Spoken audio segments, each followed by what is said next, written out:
Can't tell if the lighting looks weird or if it's just me. Hold on.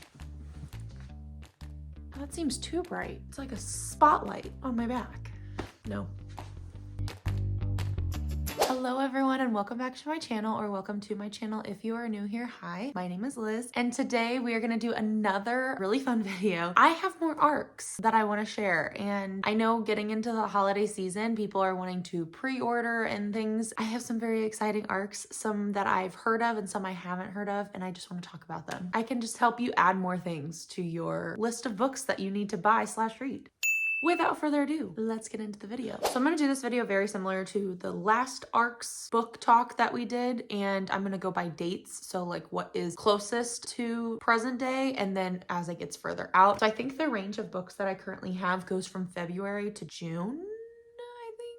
I don't know. I'll do my research, and once I start talking about a book, I will try to put somewhere on the screen what the actual release date is to help you guys keep a lookout. The first book we're going to talk about is The Librarians of Lisbon, which is a World War II story of love and espionage, is what the front cover says. And I'm really incredibly excited about this. It's by Suzanne Nelson. The reason why I'm excited is because one of the authors that I really want to read in this upcoming year is Kristin Hannah, mainly because I want to get into some more historical fiction. I haven't read a ton of historical fiction, but I know she has a really great reputation and her books are phenomenal, so I'm really looking forward to reading her books. On the back of this book it says, for fans of the Nightingale and the Alice Network. I'm gonna try to read the synopsis on the back. I'm not sure if I'm gonna pronounce some of these words right, but just bear with me. 1943, with World War II raging across Europe, Celine Delmont and Beatrice Sullivan are Boston librarians turned Allied spies, officially enlisted to collect banned books across Lisbon, but by night they must play treacherous games of deception as undercover agents. Victory is not guaranteed. Tasked with infiltrating the Axis spy network, both women match up with two of Lisbon's most notorious men, the outcast Portuguese Baron Luca Caldera and the lethal double agent Gable. As the outgoing Celine charms her way through lavish ballrooms with Luca, the more bookish Bee is plunged into Gable's shadowy underworld of informants. But when an unexpected betrayal unravels a carefully spun web of lies, everything they fought for is thrown into jeopardy. Brimming with evocative writing and meticulous research, award-winning author Suzanne Nelson's adult debut is a captivating drama of secret aliases, sweeping romance, and great sacrifice. Inspired by real historical figures, this is the powerful story of two remarkable young women, their bravery and heartache, and a friendship that withstands the ravages of war. Does that not sound amazing? I am so freaking excited to read this book, and I feel like I'm gonna try to get into more historical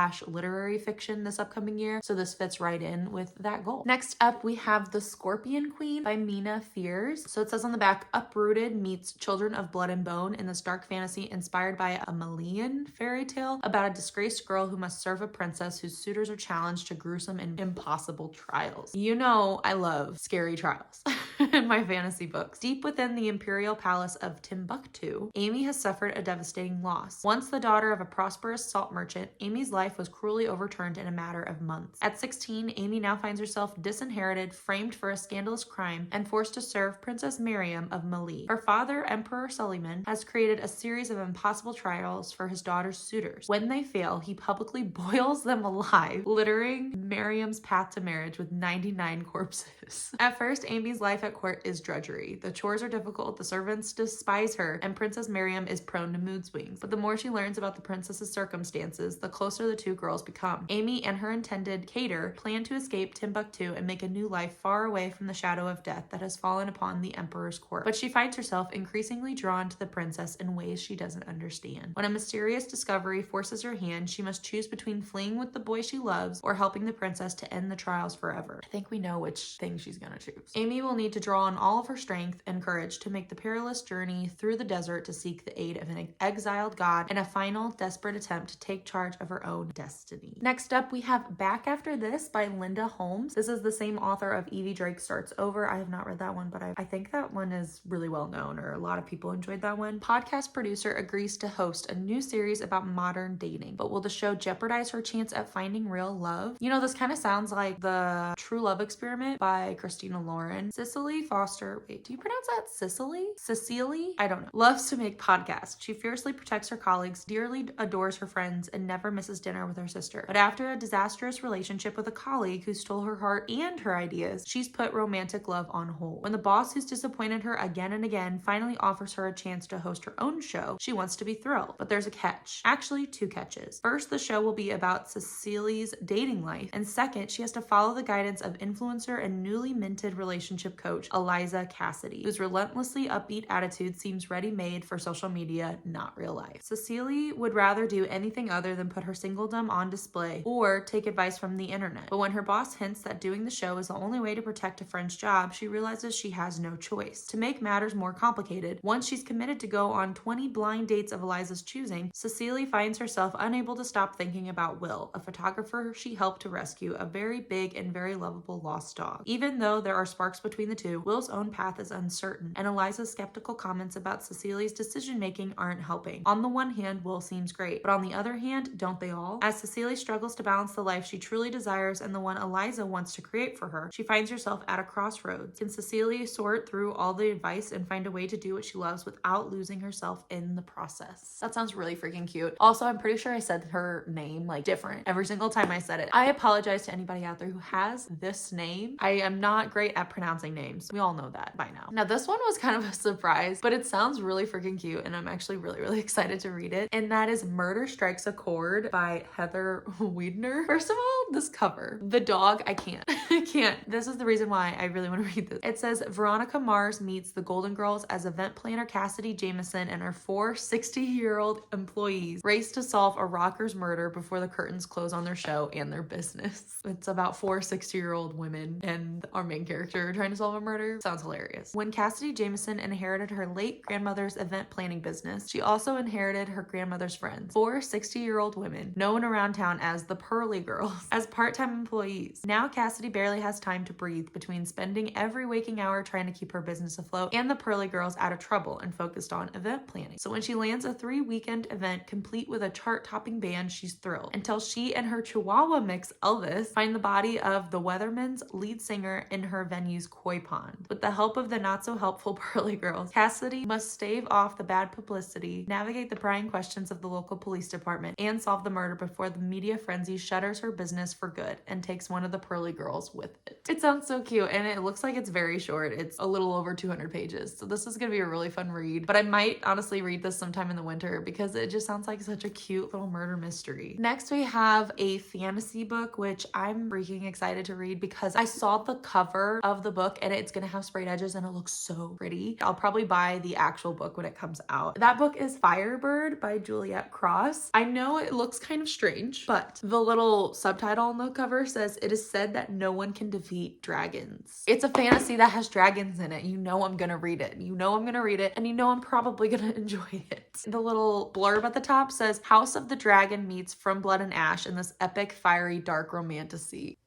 All I really know about the synopsis, I really don't know much, but all it really says on here is a conqueror captivated, a witch prophesied to save them all, a world where dragons rule Rome, as flying death riders conquer and burn, the love between a powerful general and red dragon, and his fierce witch will scorch the earth. Say less. You got me. Now, this one, I have not read the synopsis on it, and I'm not going to because it's a duology. It's a continuation of the first book, and I have not read the first book, but I just recently read a book by this author, so I know I'm going to be reading this first book sometime soon, but I got this arc and I'm so excited and I didn't realize I was going to do that. But it is The Perfect Divorce by Geneva Rose, and The Perfect Marriage is the first book. If you watched my reading vlog, you know I read You Shouldn't Have Come Here by Geneva Rose, and I really loved her writing style. I didn't necessarily love the book itself. It was just okay, but I really enjoyed her writing style and I flew through that book. So I really want to read The Perfect Marriage because I know that one got really hyped up a few years ago. A lot of people enjoyed it. It does say at the top, "Till death do us part, yours, not mine." Next up, this one I'm actually really intrigued by. It's a little different. It's putting me a little outside of my comfort zone, and that is Eaters by Matt Serafini. First of all, it's horror, which we know, Liz, you have not had the best track record when it comes to horror. You hated every single horror book you've ever read. I know, but when I read the synopsis for this book, I got really excited and I feel like I might actually enjoy this one. It also, I feel like, is dealing with certain subject matter that that hits closer to home compared to other horror books, which I feel like are kind of unrealistic and like overly gruesome and gory to the point where I just don't want to read about it anymore. It says it's perfect for fans of Grady Hendrix and Joe Hill. I have read a book by Grady Hendrix. I've not read anything by Joe Hill, so I'm not really sure about that. When a video depicting the brutal murder of a former classmate leaks online, Kylie Bennington, whose dreams of becoming a successful influencer remain frustratingly elusive, has her curiosity gotten the better of her, leading to the discovery of an off-the-grid social media app called Monolife. As it turns out, there are certain cryptic rules in the user agreement that must be adhered to, such as interacting with other users at least twice daily or risk losing it all, and never ever speaking of Monolife's existence to non-users or risk dire consequences. For this is a platform that primarily rewards the worst in human behavior and which begins chipping away at Kylie's sanity across post after post for an ever-increasing audience of immoral fans. Now Kylie's going to find out just how far she's willing to go on her unyielding rise to the top, even if that means coming face to face with the frightening and ruthless forces behind Monolife, who see all from deep within the shadows. The whole idea of talking about the corruption behind social media and the internet is very fascinating to me. I think that this will just really be kind of an eye-opener to certain things, how easy it is to get lost online. And the final arc that I'm going to talk about today is The Beautiful Maddening by Shay Earnshaw. 17-year-old Lark Good wants only one thing: to escape her small town of Cutwater and the history of her family name. It's a history that began during the Dutch tulip mania of 1636, when Lark's ancestors stole the last remaining tulip bulbs and fled to America. But when the tulips bloomed on American soil, madness sprouted from their snowy white petals. The madness was love. Now, generations later, the Goods remain cursed. The unnatural flowers outside their home cause locals to fall helplessly in love with anyone carrying good blood in their veins. While her brother embraces the strange power, Lark wants nothing more than to be free from it. But when she meets a boy who seems unaffected by the family curse, Lark finds herself falling headlong into a feeling she spent her whole life trying to avoid. Yet all curses and magic come with a price, and the town of Cutwater soon sinks into a dangerous sickness tied to Lark and the ill-fated tulips. To break the spell and save the town, Lark will need to sacrifice everything, even true love, because in the Good family, love has a way of destroying everything. I'm very, very excited about it. It sounds really good. It says